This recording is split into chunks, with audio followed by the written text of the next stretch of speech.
안녕하세요, 가치현입니다. 5월 9일 금요일 국내 시장이 마감되었습니다. 자, 오늘 시장은 굉장히 평이한 흐름이었던 것 같습니다.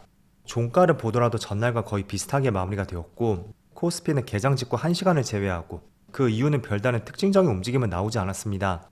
그래서 오늘은 굉장히 무난했던 하루였고, 또 반대로 코스닥은 조금은 낙폭이 있었습니다. 한 1% 빠졌었네요. 그리고 시총 상위 종목들을 보면 일단은 코스피 상위 종목들을 보더라도 크게 급등락이 나왔던 종목은 없었고요. 그래도 금융주하고 2차원지 이쪽은 그래도 2% 이상 빠졌었네요. 또 코스닥도 마찬가지로 2차원지 관련주 있죠. 이쪽의 낙폭이 조금은 두드러졌었고, 그리고 그 종목들을 제외해도 오늘은 전반적으로 흐름이 좋지 않았던 것 같습니다. 그리고 코스피 수급을 보면 비록 오늘도 외국인의 순매수가 들어왔지만 규모는 굉장히 미미했습니다. 하지만 한 가지 명확한 것은 5월 들어서는 외국인의 순매도 규모가 상당히 줄었다는 것입니다. 5월 2일 이 첫날을 제외하고 지난달처럼 대규모의 순매도는 나오지 않고 있습니다. 그리고 코스닥은 반대로 오늘은 코스닥 쪽에서 외국인의 3천억 이상의 많은 순매도가 나왔고, 최근 한 달 내에 있어서 이거는 가장 많은 순매도 규모였습니다. 그리고 삼성전자 오늘은 별다른 수급 변화는 없었고요. 거래량도 평소보다 많이 저조했습니다. 그리고 하이닉스도 마찬가지로 평소보다 거래량이 많이 저조했었고, 물론 양매도가 나왔지만 수급 자체는 그렇게 많지 않았습니다. 그리고 어제 한 차례 급락이 나왔던 네이버, 어제는 기관과 외국인의 많은 순매도가 있었다면 오늘은 어제만큼은 아니었지만 그래도 다시 한번 양매수가 들어왔고, 그리고 방산주인 하나에어로스페이스, 이 종목은 외국인을 중심으로 해서 오늘은 기관과 외국인의 양매도가 나왔습니다. 자, 그럼 이어서 주체별 매매 동향에 대해서 살펴보도록 하겠습니다. 5월 9일 외국인이 가장 많이 매수한 종목은 APR, 현대로템, LIG넥스원, 하나엔진, 한국전력. 전반적으로 방산 관련주가 많이 보이는 것 같고요. 그리고 기관은 한미약품, 하나솔루션, KTNG, 현대로템, 넷마블, 이렇게 순서대로 매수했습니다. 이어서 해외 증시를 보겠습니다. 일단 어제도 미국 증시는 좋은 흐름이 있었고, 나스닥은 1% 반등이 나왔습니다. 또 S&P 500도 빨간불이 들어왔고, 다우지수도 비슷한 폭의 상승이 있었습니다. 그리고 반도체도 1% 반등이 나왔었죠. 그래서 전반적으로 미국 증시를 보더라도 코스피만큼의 급격한 V자 반등은 아니지만 나름대로 하락폭의 절반 정도는 회복하는 모습이 나왔었고요. 확실히 분위기는 지난달과는 조금은 다른 것 같습니다. 또 시장을 둘러싸고 있는 그런 재료들을 보더라도 분명히 지난달보다는 투자하기는 더 좋은 시점인 것 같습니다. 다만 그게 지금 상승이 나온 시점에서 더 추가적인 상승으로 연결이 될지 그런 부분은 확실하게는 알 수는 없겠죠. 자, 그리고 오늘 새벽에는 또 이런 기사가 나왔습니다. 미국이 영국과의 무역에 합의했다는 뉴스가 나왔었고, 영국산 자동차 관세는 10%로 인하하고 철강 관세는 폐지하기로 합의를 했습니다. 때문에 지난번에 트럼프가 이런 발언을 했었잖아요. 8일과 9일쯤에 지각을 흔드는 매우 큰 발표가 있을 것이다. 물론 무역과는 무관할 것이다. 이런 발언이 있었습니다.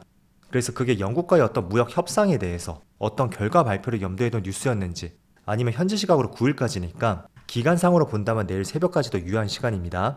그래서 내일 새벽에 어떤 새로운 뉴스가 나올 수 있는지 그런 부분도 살펴보시면 좋을 것 같습니다.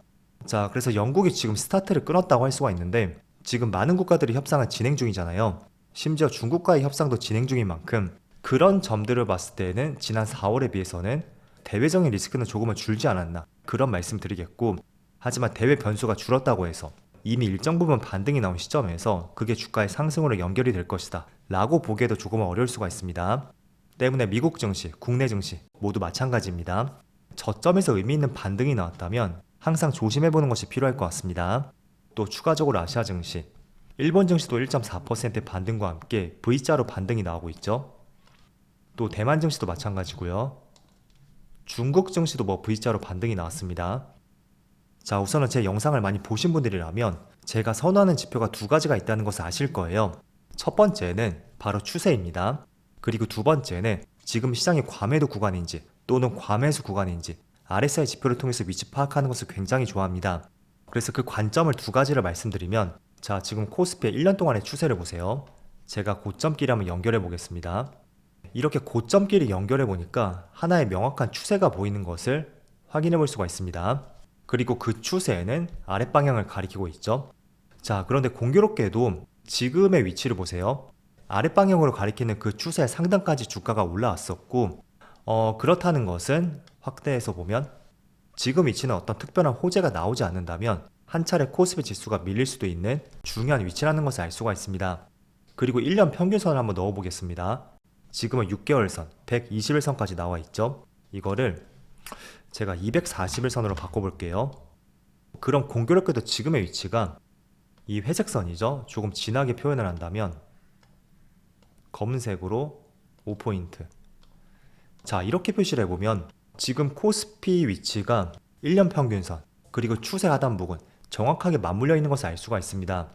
그래서 지금의 위치에서는 분명히 어떤 특별한 호재가 나오지 않는다면 여러 가지 관점들을 봤을 때 기술적인 부분에서는 주가가 한 차례 밀릴 가능성이 있고, 또 RSI 지표상으로 볼게요. 일단은 60포인트를 돌파했습니다. 그런데 제가 지금 시장이 하락장이라면 50포인트 근처까지 올라온다면 그때는 높은 확률로 고점일 가능성이 있다는 말씀을 드렸습니다. 그래서 대표적인 구간으로서 작년 말쯤에 가을과 겨울쯤이었죠. 그때는 시장이 하락장이었었고 RSI 지표가 50포인트 근처까지 올라왔을 때는 어김없이 주가가 계속 꺾이는 모습이 나왔습니다. 그래서 지금의 시장이 반등장이고 또 상승장이 아니라면 이런 기조는 이어질 가능성이 충분히 있다는 거예요. 물론 시장의 100% 확률은 없겠죠. 그래서 만약에 며칠 사이에 미국 쪽에서 한국과의 협상이 완료가 되었고 반도체 관세는 폐지하기로 했다, 뜬금없이 이런 뉴스가 나온다든지 시장의 기대 심리를 자극시킬 수 있는 그런 뉴스가 나온다면 하락 추세에서 상승 추세로 반전될 수 있는 그런 초입이 될 수도 있습니다. 하지만 거기까지는 우리가 알 수는 없겠죠. 때문에 보편적인 경우를 보더라도 RSI 지표가 60포인트를 돌파했다는 것은 지금이 만약에 상승장이라면 더 올라갈 가능성도 있겠죠. 하지만 그런 경우가 아닌 보편적인 경우라면 지금 위치는 조금은 경계를 해봐야 되고, 또 기술적인 차트 흐름을 보더라도 하나의 추세가 보이죠. 그리고 그 추세 상단까지 시장이 빠르게 반등이 나온 것을 알 수가 있습니다. 그리고 굵은 검은색 선, 1년 평균선과도 맞닿은 위치니까 당분간은 조금은 조심해보자 라는 말씀을 전해드리겠습니다. 자, 그럼 지금부터는 제가 시장을 보는 관점에서 시장에서 특히 강세를 보이는 업종, 그 업종들을 한번 정리해서 말씀드려보겠습니다. 일단은 첫 번째로 누가 뭐라 해도 방산주예요. 일단 방산주는 작년부터 계속 시세가 분출이 되었었고, 또 트럼프의 관세 정책의 시장을 계속 누름에 따라서 반사 이익을 꾸준히 받는 업종이라고 할 수가 있습니다. 그래서 대부분의 방산 관련주가 계속 신고가를 경신하고 있고요. 물론 지금은 신규 진입하기에는 굉장히 위험한 자리라고 할 수가 있어요. 하지만 여전히 시장의 분위기는 괜찮은 것 같다, 그 점을 확인해 볼 수가 있고, 지금은 분명히 손절가를 확실하게 잡고 들어가셔야 됩니다. 만약에 이런 쪽에서 수급이 다시 옮겨간다면 또 크게 손실을 볼 수 있는 중요한 위치가 될 수도 있으니까 그런 부분은 필히 염두를 해두시고요. 또 방산주와 마찬가지로 조선주도 최근에 추세가 너무나 좋은 것을 확인해 볼 수가 있습니다. 그럼 이 두 개 업종은 우리가 알고 있었던 업종이잖아요. 이런 업종들을 제외하고 말씀드리면 저는 화장품 관련주도 한번 주목해 볼 필요가 있다는 말씀 드리겠습니다. 일단 화장품 관련주는 몇 가지 재료가 있는데 한한령 완화에 대한 기대감이 충분히 있습니다. 그리고 거기에 더해서 한 달 뒤면 대선이 있잖아요. 하지만 지금 정권 교체 가능성이 어느 때보다 높아졌습니다. 그럼 민주당이 만약에 집권을 하게 된다면 중국과의 관계 개선을 기대를 해볼 수가 있습니다. 그래서 중국과의 관계 개선이 있다면 대표적으로 기대를 해볼 수 있는 것이 화장품이라든지 컨텐츠, 엔터 이런 업종들을 충분히 기대를 해볼 수가 있습니다. 그래서 화장품 관련주가 그런 모멘텀을 받고 있고요. 한국콜마도 52주 신고가를 경신했습니다. 그리고 다소 무거운 종목 아모레퍼시픽도 지금 바닥에서 반등이 나오고 있죠. 거의 한 달 사이에 25%의 급등이 나왔습니다. 그리고 또 주목해 볼 수 있는 업종, 바로 비만약 관련주입니다.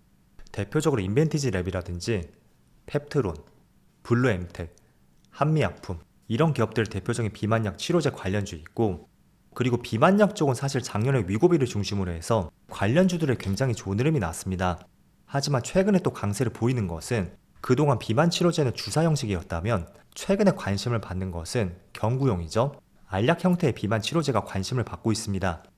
그렇다 보니까 조금 더 보편적으로 다가갈 수 있는 그런 재료가 될 수가 있고, 그런 부분들이 최근에 비만약 치료제에 대해서 다시 한번 관심을 갖게 만드는 이유가 되는 것 같습니다. 그래서 제가 몇 가지 재료들을 말씀드렸었죠.